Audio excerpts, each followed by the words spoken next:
40 years of silence, scorched by a single discovery. Citrus Heights, Rancho Cordova, two quiet suburbs that became the hunting grounds for a predator.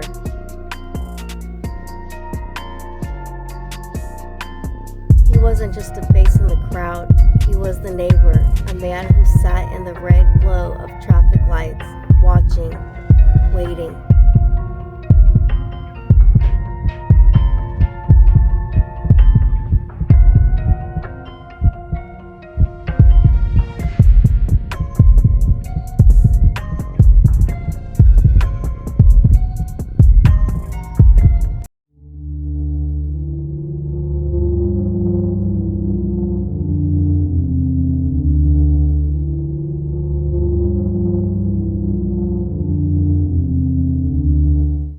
The Citrus Heights Pay and Save should have been the end of the line. This is where the shadow finally took a physical form.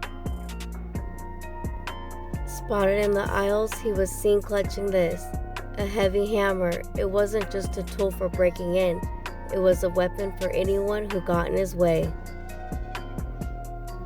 He disappeared into the cattle paths, moving through the dark like he owned it, but he wasn't as careful as he thought. Right here, in the middle of a quiet street, police found the debris of a man on the run, a discarded coffee cup, a small mistake that left behind a massive piece of the puzzle.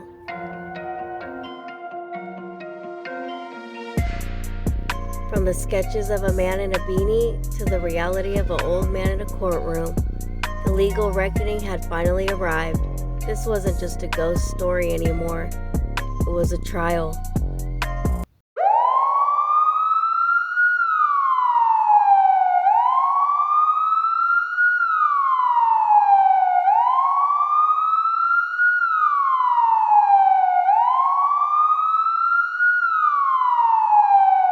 The sirens eventually faded into the night, leaving behind the neighborhood in a shock and a house wrapped in yellow caution tape. The hunt was over.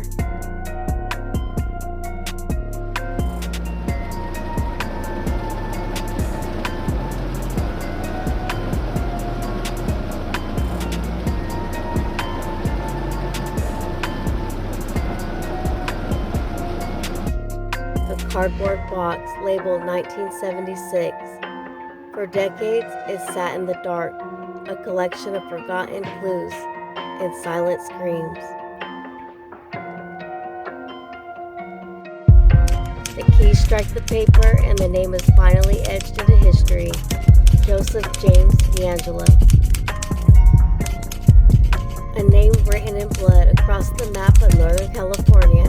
A name that for 40 years was only a shadow.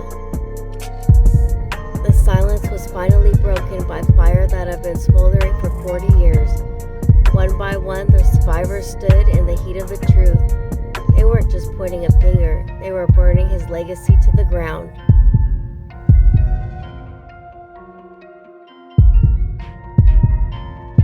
He kept his head down, unable to meet the gaze of the lives he tried to ruin.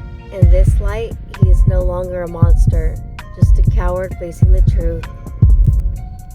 As the sun sets over Sacramento, the shadow he cast for decades is finally gone. The bridge to the past is closed. Today, the only word that remains is justice.